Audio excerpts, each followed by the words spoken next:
quero que você abra a sua Bíblia comigo em 2 Timóteo capítulo 3. Nós vamos ler o versículo 16 e o versículo 17. Quem está empolgado para ouvir a voz do Senhor? Quem está com expectativa em Jesus do que Deus vai fazer aqui nessa noite? Eu estou empolgado, irmão. Subi a serra para estar com vocês aqui. Estou muito empolgado para essa noite. Você pode sentar em nome de Jesus. 2 Timóteo capítulo 3. Agora eu vou pregar mais, tem coco no púlpito, ó. Coisa boa, aleluia. 2 Timóteo 3, 16 e 17 diz assim: toda a escritura é inspirada por Deus e útil para o ensino, para a repreensão, para a correção e para a instrução na justiça. Verso 17: para que o homem de Deus seja apto e plenamente preparado para toda boa obra. Aleluia. Vamos ler novamente. Versículo 16: toda a escritura, toda no hebraico, no grego, é toda, é tudo. Toda a escritura é inspirada por Deus, é útil para o ensino, para a repreensão, para a correção e para a instrução na justiça, para que o homem de Deus seja apto e plenamente preparado para toda boa obra. Obrigado, Jesus. Tua palavra está aberta diante de nós. Fala conosco nessa noite tão especial, tão poderosa. O Senhor sabe quem nós somos e quem nós não somos, Pai. O Senhor conhece o nosso coração, sabe como nós chegamos até esse lugar. Por isso que a Tua palavra tenha espaço, que a Tua palavra chegue na raiz, que a Tua palavra faça uma obra, Senhor, poderosa nessa noite aqui nos nossos corações. É o que nós te pedimos e te agradecemos. Quem crê e concorda, diga glória a Deus. Irmãos, talvez desde quando você se converteu, desde quando você entregou a sua vida a Jesus Cristo, talvez você já foi indagado por alguém. Tipo, de onde vem a sua fé? Por que você acredita em Jesus? Por que você acredita em milagres? Por que você vai à igreja? Todos nós, seja no serviço, na sala da faculdade, aonde for, muitas vezes nós somos indagados. De onde vem a nossa fé? E uma das coisas que nós podemos afirmar é que a nossa fé vem da palavra de Deus. A palavra de Deus é a verdade. Para nós que somos cristãos, a palavra de Deus é a verdade acima de qualquer situação, de qualquer opinião, de qualquer coisa. Nós acreditamos como cristãos que a palavra de Deus está acima até dos fatos que nós estamos vivendo. Existem fatos que você está vivendo, estão diante dos teus olhos exatamente hoje. Nós como igreja, família Cabana, estamos vivendo um fato que está acontecendo exatamente hoje. Então isso é o fato. Mas a verdade da palavra de Deus, ela está acima dos fatos que nós estamos vivendo. E essa palavra tem o poder de sabotar qualquer fato que nós estejamos vivendo. Vai chegar um dia na vida de todo cristão, todas as pessoas que caminham com Jesus, que estão nessa jornada de fé com Cristo, vai chegar um dia, se na tua vida esse dia ainda não chegou, vai chegar, pode ter certeza, que ou você para no fato que você está vivendo, ou você vive a verdade que é a palavra de Deus.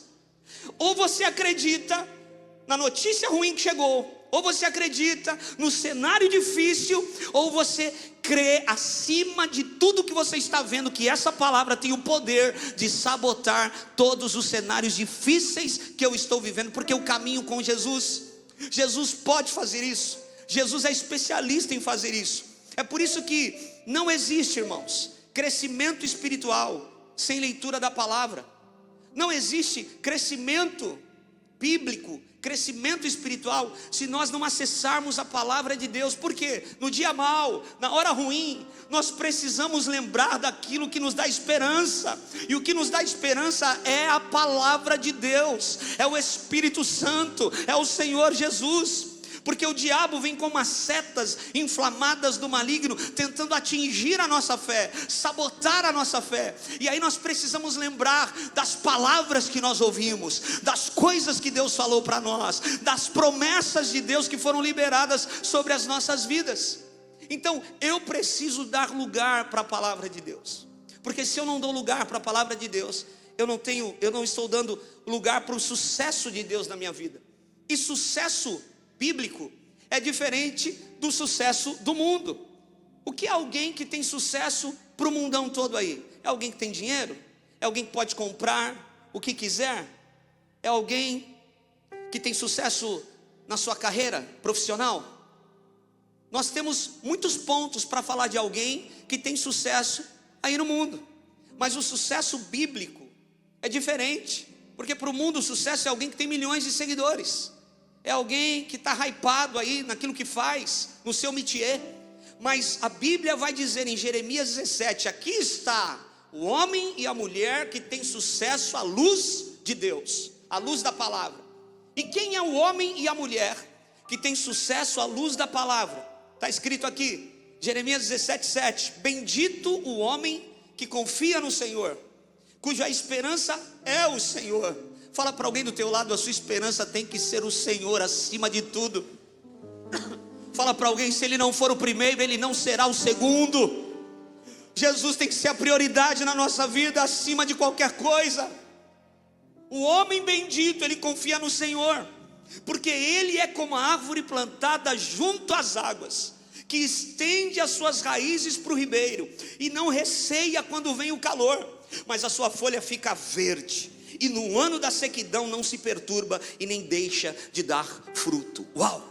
É alguém que não muda de posição por conta das coisas de fora que estão acontecendo. É alguém que não precisa ser regado pela chuva que cai do alto, porque ele está plantado junto aos ribeiros de água que regam as suas raízes. Não importa a estação, não importa o que está acontecendo, não importa se o tempo está bom ou ruim, essa pessoa está sendo regada nas suas raízes. É por isso que no ano da sequidão ele continua dando fruto. Eu quero profetizar sobre a cabana nessa noite de quinta-feira, que mesmo em cenários difíceis, mesmo que no teu ramo as coisas não estejam boas, você tem uma autoridade. Você, como filho de Deus, pode requerer essa promessa: no ano da sequidão eu continuo dando fruto e eu não me perturbo. Será que tem alguém que acredita nisso aqui nessa noite? Eu queria ter voz, eu estou meio rouco, estou gripado. Então não importa o que aconteça na nossa vida, não importa o momento que nós estejamos vivendo, irmãos, eu e você fomos chamados por Deus para fixarmos a nossa atenção na palavra de Deus. Nada pode tirar os nossos olhos da palavra, nenhuma situação, nenhuma crise, nenhum dia mau. Aliás, são nesses dias que eu preciso ainda mais lembrar da palavra de Deus, que eu preciso praticar a palavra de Deus, e não só isso, declarar a palavra de Deus, porque no reino espiritual, o que vale, a assinatura que vale, são as declarações que nós estamos fazendo. É por isso que existe uma grande diferença entre fatos e verdades. Pastor, mas fato não é verdade? Sim, algumas coisas nós estamos enxergando diante dos nossos olhos, mas essa palavra, ela pode mudar alguns cenários, e eu quero provar isso para você nessa noite. As pessoas são rápidas e ágeis em nos trazer os problemas e as situações que estão vivendo. Você viu o que aconteceu em São José do Rio Preto essa semana? Você viu o que aconteceu com fulano de tal? As pessoas são rápidas e ágeis em nos trazer os fatos que estão acontecendo. No entanto, a nossa fé, o nosso foco e a nossa luta estão fundamentados não em fatos, mas na verdade que é a palavra de Deus. Não importa a notícia ou a opinião que estão te trazendo, eu e você, que somos cristãos verdadeiros, procurando e lutando, tomando o reino pela força e procurando agradar o coração de Deus com a nossa vida nessa terra, que é muito passageira e muito rápida, o nosso foco, nós não podemos deixar de entender que a nossa luta é espiritual. Nós, a igreja de Cristo, precisa saber aonde é o território que a luta está sendo travada.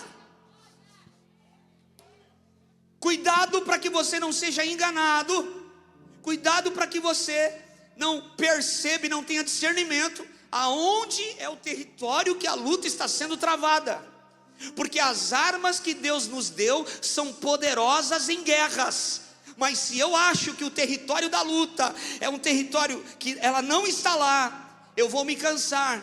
Pede para um pedreiro derrubar um muro com um garfo, não vai ter resultado. Pede para um pedreiro derrubar um muro com um martelo de cozinha, de amassar carne, ele não vai ter resultado. Agora dá uma marreta daquela grande na mão desse homem, ele vai ter resultado, ele vai conseguir derrubar o muro. Deus te deu uma arma poderosa, e você deve saber as regiões aonde as guerras estão, e a igreja deve saber disso. A igreja deve saber disso. Ou nós acreditamos na palavra de Deus, ou nós acreditamos nos fatos que estamos vivendo. Existem fatos que nós estamos vivendo que vêm para nos paralisar, irmãos. Existem fatos que nós estamos vivendo que vêm para nos desanimar, nos angustiar. Ou eu paro nesse fato, ou eu continuo acreditando na verdade da palavra de Deus, que está acima dos fatos que eu estou vivendo. Eu preciso falar muito isso, porque você vai entender onde nós vamos chegar. Então eu quero que você repita bem forte comigo, Cabana: fatos são transitórios, verdades são eternas. Vamos lá de novo: fatos são transitórios, verdades são eternas. Marcos capítulo 5 tem duas passagens muito conhecidas da Bíblia Sagrada. Um homem maioral chamado Jairo. Jairo tem uma filha de 12 anos, e a filha dele está à morte. Naquela época não tinha uma UTI, naquela época não tinha uma injeção, medicamentos para enfermidade. Então o quadro dela é irreversível, estão só esperando ela morrer. Então aquele homem poderia ter comprado um caixão, aquele homem poderia ter organizado o velório, mas ele se levanta na sua dor para buscar a verdade, que é Jesus. Aí eu preciso de alguém comigo aqui nessa noite. Eu estou sentindo a presença do Espírito Santo. Ele poderia parar no fato. Qual é o fato que Jairo está vivendo? A filhinha vai morrer. Mas ele se levanta na dor e ele vai atrás da verdade que está acima do fato que ele está vivendo. Ele se levanta na dor para buscar Jesus. E ele chega em Jesus e ele vai dizer: Jesus, a minha filhinha está à morte, me ajuda, se compadece de mim. Jesus, a Bíblia vai dizer que ele está descendo de um barco e ele tem uma direção para ir. Ele está indo para um lugar. Só que agora ele vai mudar a rota, porque pessoas que se levantam na dor e não param nos fatos que estão vivendo e vivem a verdade da palavra, mudam a rota de Jesus.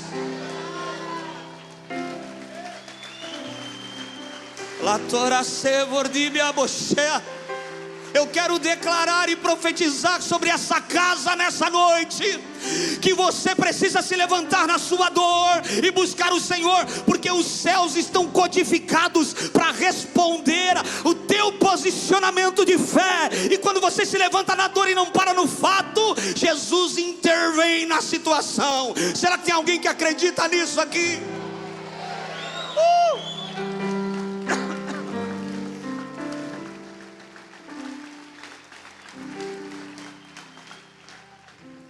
Jesus fala: vamos lá. Jesus muda a rota. Tem gente que muda a rota de Jesus, irmãos. Tem gente que entra na presença de Deus com fé.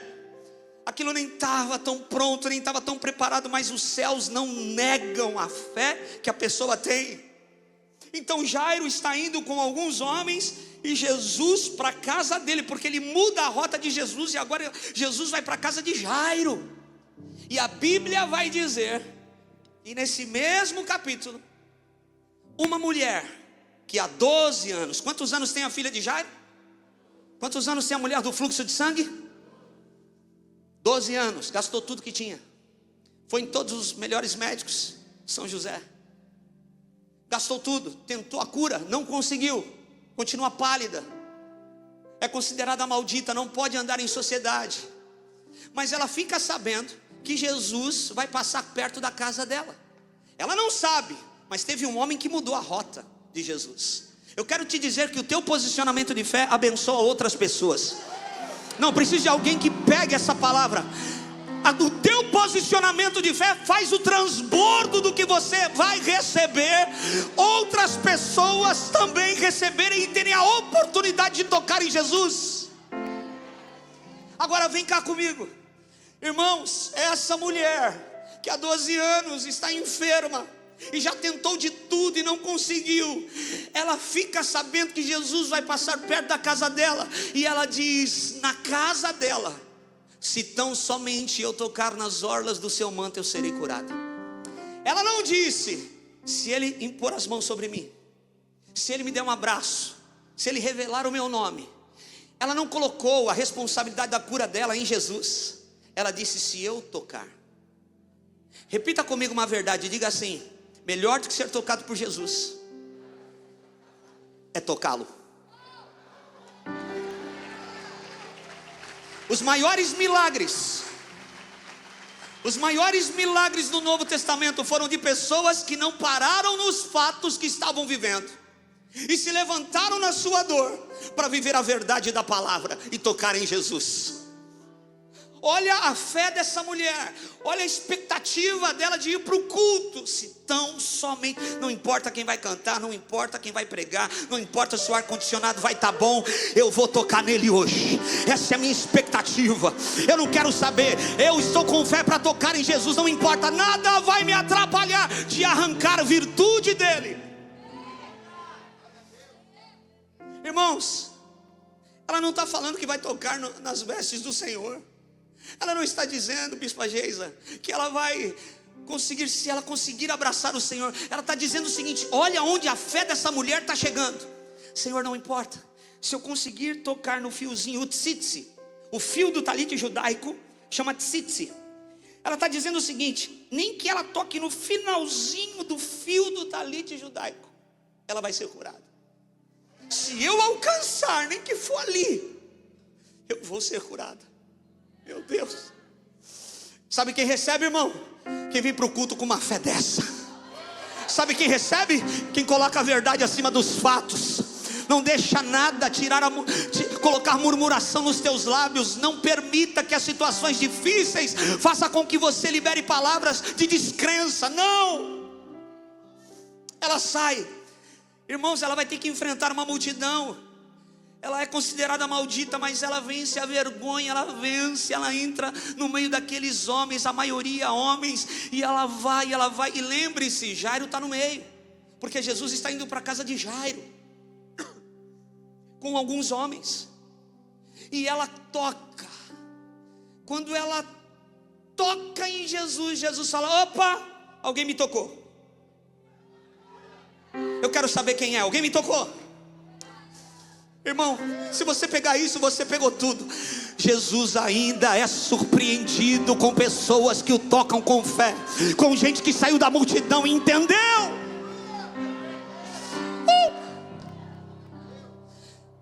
Aí, sabe o que os discípulos que estão próximos, tocando em Jesus, também vão falar? Senhor, todo mundo te toca, e o Senhor está dizendo: alguém me tocou? Que incoerência é essa?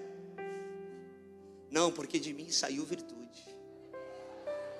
Todo mundo está tocando em Jesus, puxando o cabelo de Jesus, abraçando Jesus, beijando Jesus, puxando a roupa de Jesus. Está todo mundo tocando, mas alguém arrancou virtude dele. Jesus é uma bomba de virtude. Jesus tem tudo o que você precisa. E quando você vem nessa expectativa, colocando ele acima de tudo que você está vivendo, você arranca a virtude. O que Jesus estava querendo dizer quando ele diz: alguém me tocou? Ele está falando: eu quero conhecer essa pessoa que entendeu o que é sair da multidão. Eu quero conhecer essa pessoa que recebeu o que ninguém aqui recebeu, tendo acesso. Eu quero conhecer essa pessoa que arrancou de mim, porque, irmãos, quando Jesus sabe que dele saiu virtude, ele sabe que alguém foi liberto, ele sabe que alguém foi curado. Está saindo virtude de Jesus aqui. Está chegando lá no hospital do Bispo Alex, está saindo virtude. Estamos tocando com fé a virtude do Senhor. E se sai virtude de Jesus, alguém é transformado. Se sai virtude de Jesus, alguém é curado. Se sai virtude, alguém é liberto. Se sai virtude, alguém é tocado de forma sobrenatural. ele ainda se surpreende. Querido Jesus, o Filho de Deus, ele está surpreso, indo para a casa de Jairo, porque alguém o tocou com fé. Mas estava todo mundo tocando, não, mas ninguém estava tocando ele com fé. As pessoas queriam algo por conta da sua necessidade. Mas essa mulher lá na casa dela já decidiu: se eu tocar eu serei curada. Você já viu o passarinho em cima do fio, quando você sai para trabalhar de manhã? Quem já viu? Natural, normal. O fio, irmão, milhões de quilowatts passando ali, um poder violento, uma energia incrível. Mas o passarinho senta no mesmo lugar, ele limpa suas penas, suas asas, ele não desfruta do que está acontecendo ali, do poder que está passando onde ele está sentado. Parece alguns crentes que eu conheço, só tem em Bertioga, São José do Rio Preto não tem isso não. Conhece crente que senta sempre no mesmo lugar, e quando alguém senta no lugar dele, ele acha ruim? Não olha para o lado, irmão, olha para mim. Tem uns desses lá, senta no mesmo lugar, às vezes nem está indo muito para o culto, nem lembra muito da palavra, mas está aqui meio que batendo cartão, ligou no automático, até o dia que esse crente entra e o fio está desencapado, ele não dá conta disso. Aí ele vai despertar, porque o rema vem no coração. A palavra vem para tirar o cidadão da zona de conforto, para falar até quando você vai ficar nesse pecado, até quando você vai viver desse jeito, dando a sobra para Deus, até quando você vai achar que igreja, irmãos, com Jesus a gente não flerta de final de semana, com Jesus a gente casa, é relacionamento sério. Não adianta você vir domingueiro para a igreja e achar que está tudo bem, se sentir bem, não, com Jesus é relacionamento sério, é compromisso.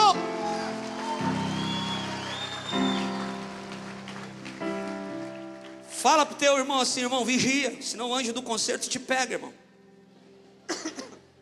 Toma cuidado com isso, essa coisa é séria. Aquela mulher recebeu virtude, e quando alguém recebe virtude de Jesus, algo é mudado, algo é transformado, nada fica do mesmo jeito, irmãos. Quando Jesus passa pela vida de alguém, ele arrebenta com tudo. A gente nunca mais, a gente já não serve nem para pecar, a gente fica no meio do caminho, porque ele estragou a nossa vida, ele bagunçou com você. Então agora a única opção que nós temos é mergulhar para viver os propósitos de Jesus. É mergulhar fundo, se jogar. Quando a gente começa a namorar, sabe o que acontece? A gente fica, segurando informação, Puxa, eu já estou amando, mas se eu falar que eu amo, vai saber qual é a reação dela. Eu não sei se ela me ama ainda. Fica guardando informação, aquele joguinho, irmão? Vocês conhecem bem, Aquele joguinho e tal. Mas tem uma hora no relacionamento, no namoro, que um não aguenta. E um vai falar assim: eu te amo, eu não vivo sem vocês. Você não percebeu ainda? Aí o outro fala: eu também te amo. E aí acabou, rompe ali uma barreira. É uma outra temporada. Com Jesus a gente não precisa, porque eu conheço gente que vem para a igreja e fala assim: pastor, estou gostando do ambiente. Até que o que falaram faz sentido. Irmãos, quem disse que faz sentido o que Jesus pede para nós? Tu é crente, Jesus vai pedir umas loucuras para você. Para quem aqui Jesus já pediu umas loucuras, que você falou: meu Deus, mas isso não faz sentido nenhum. Não faz sentido. Não vai fazer sentido. O profeta, o menino está morto, nariz com nariz, boca com boca, olho com olho, sopra nele, ele vai ressuscitar. Não faz sentido, irmão. Tem algumas coisas que Jesus vai pedir para nós que não fazem sentido. Então com Jesus, para com esse joguinho, se joga logo. Porque se tem alguém que merece toda a tua atenção, se tem alguém que merece todo o teu amor, ele se chama Jesus Cristo, o Nazareno, o homem da Galileia, porque ele morreu por você. Se tem alguém que pode requerer a tua vida, é quem morreu por você.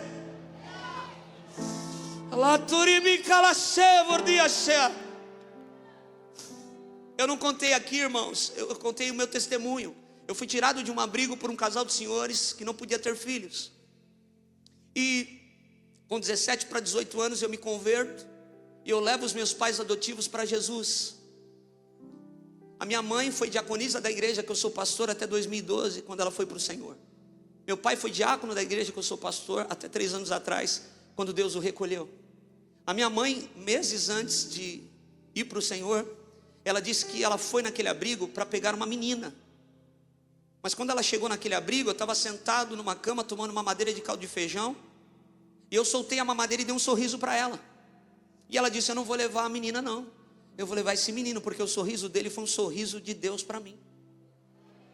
E eu digo no meu livro Legado, que eu não trouxe hoje: sorrir na crise te tira dela. Foi aquele sorriso que me tirou daquele lugar. Ouse acreditar em Deus nos seus piores dias. Ele é poderoso para mudar qualquer cenário. Qualquer cenário.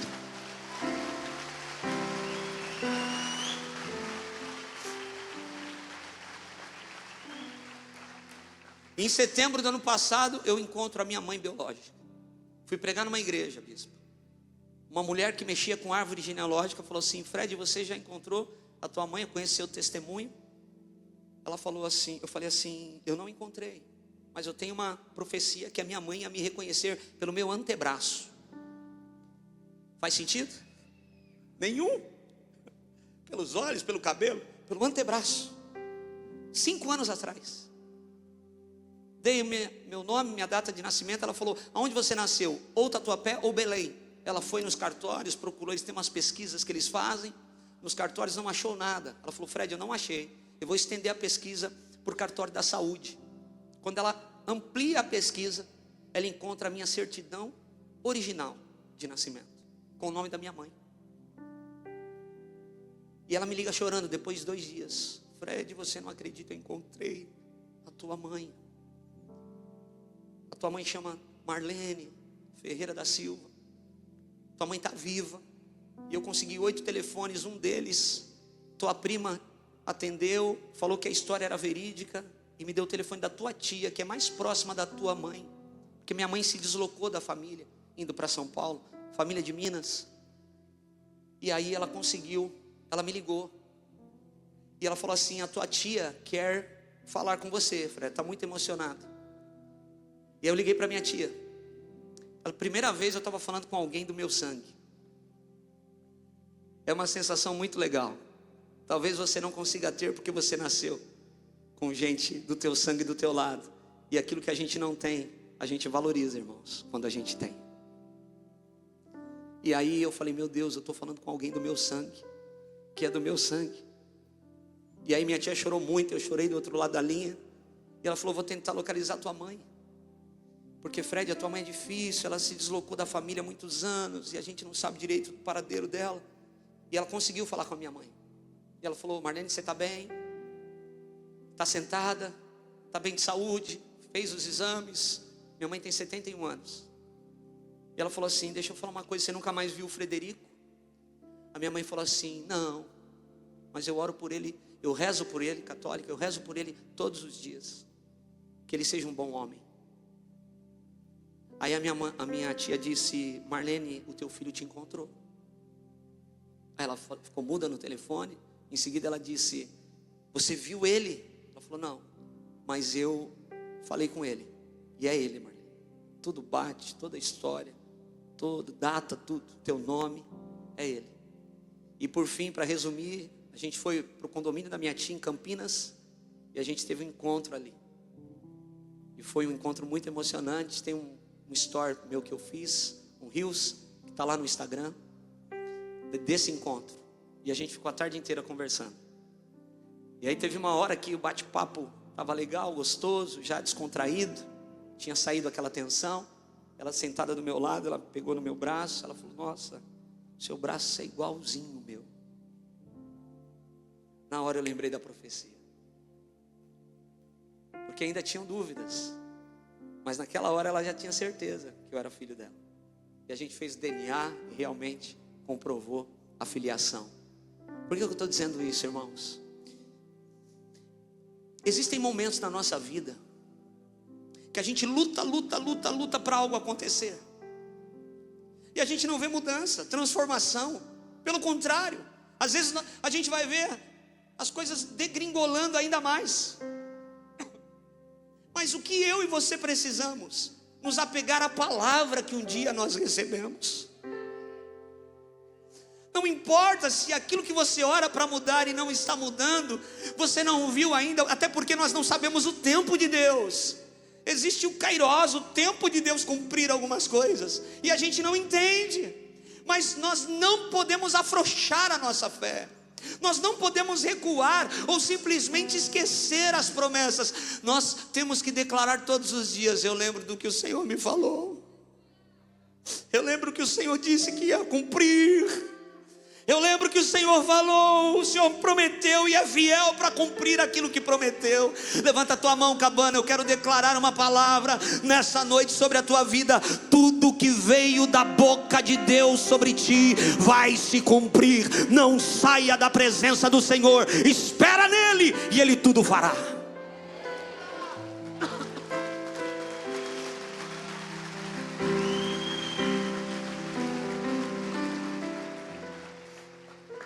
Jairo é rico e forte, precisa de Jesus. A mulher do fluxo é falida e fraca, mas também precisa de Jesus. Os dois estão clamando. O que os torna iguais é que eles se levantaram na dor para ir atrás da verdade, que é a palavra de Deus acima dos fatos. Eu quero fazer isso para você visualizar isso na sua vida. Essa palavra está acima de tudo que você está vivendo, e essa palavra tem poder de sabotar qualquer fato que você esteja vivendo. Jesus vai chegar na casa de Jairo. Antes de Jesus entrar na casa de Jairo, sai alguns homens correndo, interceptam Jesus e Jairo fora da casa, dizendo: não adiantou, não deu tempo, ela morreu. Não adiantou você ir buscar o mestre, ela morreu, não deu tempo. Irmãos, o diálogo é lindo, mas trazendo para os nossos dias o que Jesus vai falar em seguida. Jairo recebe essa notícia. Sabe o que Jesus vai falar para ele? É como se Jesus estivesse dizendo assim: Jairo, olha para mim, não olha para eles. Me ouça, não os ouça. Me ouça, Jairo. Olha para mim, não temas. Não temas. Tem notícia chegando, esfriando a tua fé? Tem notícia chegando, aplacando o teu coração? Lator que amachevor diacea. Tem algumas coisas que estão chegando e angustiando o teu coração. Jesus está dizendo: olha para mim. Olha para mim, porque a minha palavra está acima das opiniões. Olha para mim. Olha para mim, porque a minha opinião está acima de todas as outras opiniões. Olha para mim. Olha para mim, porque o meu doxa, a opinião do céu a respeito disso que você está vivendo é o que vale. Olha para mim, não temas. Fala para alguém do teu lado e fala assim: olha para Jesus e não temas. Não pare na opinião dos outros. Olha para mim, Canelão, não pare na opinião dos outros. Não desista de algo que Deus te deu, porque alguém falou: isso aí que você está querendo fazer, empreender em São José do Rio Preto, não funciona. Não ouça. Se Deus mandou você cavar, cave. Se Deus mandou você fazer, faça. Porque tem gente aqui, eu sinto isso do Espírito Santo. Tem gente aqui que vai viver ainda esse ano inaudito. Ninguém viu, ninguém ouviu o que Deus vai fazer, porque o meu Deus ainda continua sendo um Deus de novidade de vida. O meu Deus ainda continua fazendo coisas inauditas. Não tem precedente.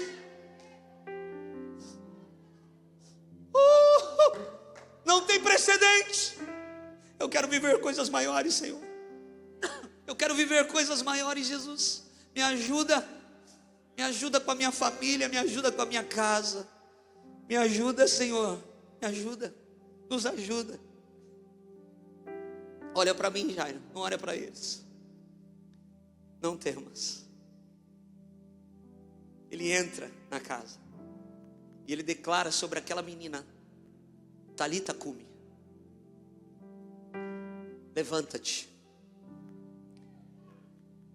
Talita cumi, levanta-te. Talita cumi, isso é profético, levanta-te. Talita cumi, levanta-te.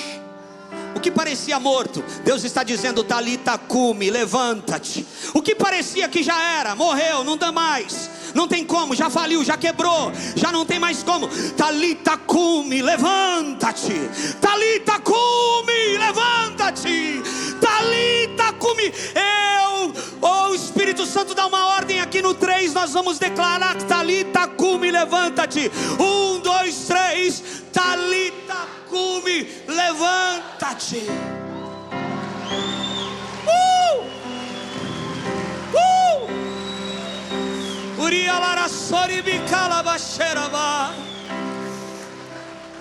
Oh, aleluia. Senta só mais um pouquinho, eu preciso terminar. Então, irmãos, não acredite na opinião dos outros, acredite no que Deus falou. O Evangelho, ele não invalida o nosso esforço. O Evangelho invalida o nosso mérito.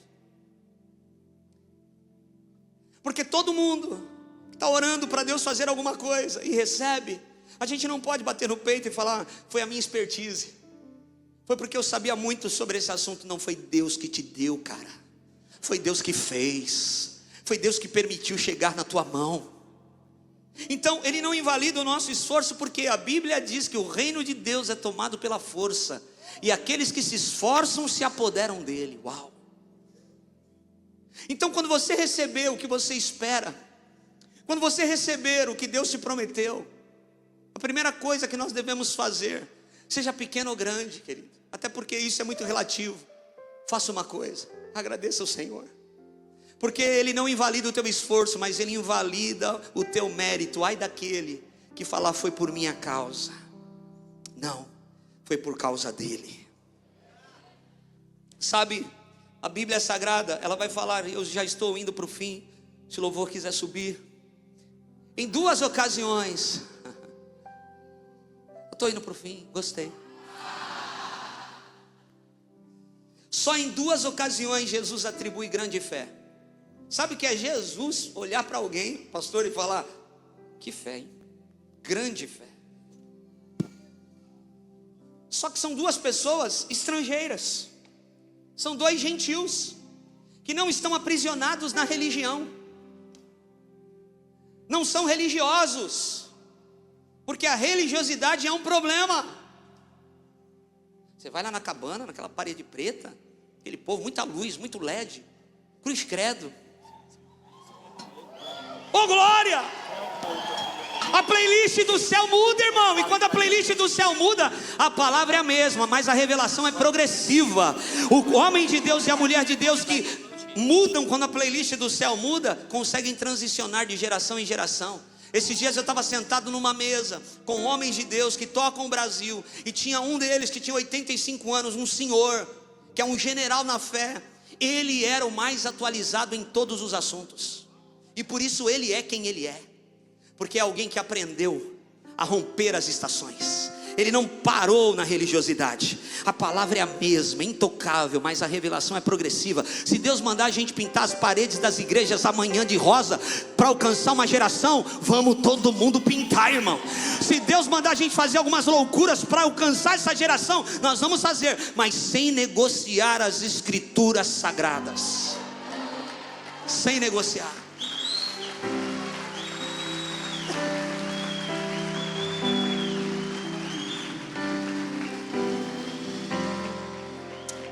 Eu estou sentindo tanto Jesus nessa casa.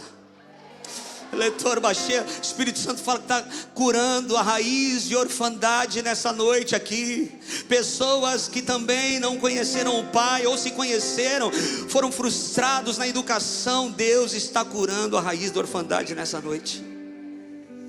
Irmãos, 2 pessoas que Jesus falou: grande é a tua fé. Um centurião romano, que correu muito risco, está lá em Mateus capítulo 8, de falar com Jesus, porque Jesus era uma figura polêmica naquele momento. Então ele estava correndo o risco de falar com Jesus. Mas ele chega até Jesus, e ele era um bom homem, um bom patrão, porque ele fala: Jesus, o meu servo não está bem, ele precisa ser curado. Jesus fala, vamos lá. Ele fala, não, Jesus, eu não sou digno de te receber na minha casa. Eu sou homem de autoridade. O Senhor é um homem de autoridade. Eu digo para os meus, vão, eles vão, vem, eles vêm. Eu sei, Jesus, que basta uma palavra tua aqui, o meu servo será curado lá. Jesus falou, uau. O homem foi curado. Uma mulher, em Mateus capítulo 15, a Sirofenícia, ou a mulher cananeia, em algumas traduções, ela vem correndo atrás de Jesus e ela vem gritando, filho de Davi, filho de Davi, filho de Davi, me ajuda, minha filhinha está horrivelmente endemoniada. Ele vem gritando atrás de Jesus. Jesus não responde. Primeira coisa, você fica chateado quando manda um WhatsApp para algum líder, algum pastor, algum amigo, e fica 2 pontinhos azul e eles não te retornam? Você é daqueles que para na falta de resposta? Vá se converter, meu irmão. Não me ligou, não vou mais para a igreja. Não me deram resposta, também não vou mais. Jesus trata tu, hein? Tem gente que não para. Essa mulher não parou na falta de resposta. Ela precisa. Ela sabe o que quer e ela vai entrando no relacionamento. Ela vai entrando. Não tive resposta. Jesus, ela não para. O que te para? Porque se o diabo souber o que te para, isso nunca vai parar de acontecer. Ela não para na falta de resposta. Ela vai entrando, ela vai entrando. E ela vai gritando, filho de Davi, tem compaixão de mim. E Jesus vai olhar para ela e vai falar assim, os discípulos vão falar assim, Jesus, atende logo essa mulher, a gente não aguenta mais ela gritando atrás de nós. O que ela estava gritando? Ela não estava gritando Jesus o carpinteiro, Jesus filho de Maria, Jesus filho de José, Jesus o Salvador, Jesus o Nazareno. Ela está gritando filho de Davi. Isso é uma senha, irmão. Porque quando alguém falava filho de Davi, é alguém que está dizendo o seguinte, eu conheço a profecia, eu sei quem tu és, eu sei quem tu és, e é por isso que eu vim te buscar, porque tu és o meu Salvador, tu és o meu Senhor, tu és o que os profetas disseram que Deus enviaria, tu és o Messias, o Yeshua HaMashiach. Quando alguém está dizendo filho de Davi, alguém está decifrando um código dizendo, eu sei quem tu és. E Jesus vai falar, eu não posso tirar o pão dos filhos para dar aos cachorrinhos. Por quê, irmãos? Porque o judeu naquela época, um judeu, ele, em relação às outras raças, eles se sentiam superiores. Então é como se as outras raças fossem todos cachorros. Então Jesus está dizendo, não está xingando ela, não está ofendendo ela, mas porque ela é uma estrangeira. Jesus está dizendo o seguinte, eu não posso tirar dos filhos para dar para os cachorrinhos, para uma estrangeira. Mas sabe o que essa mulher vai responder?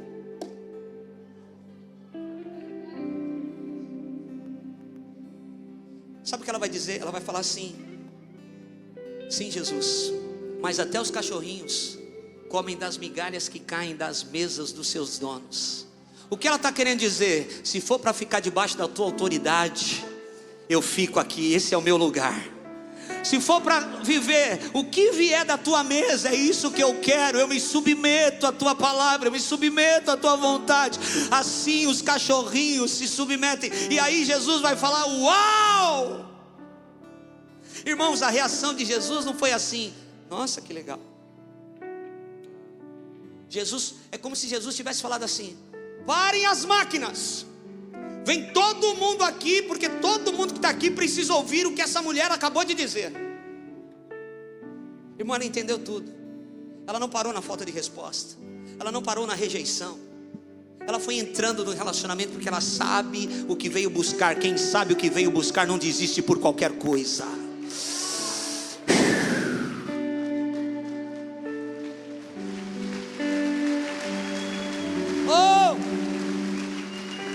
Fica de pé comigo.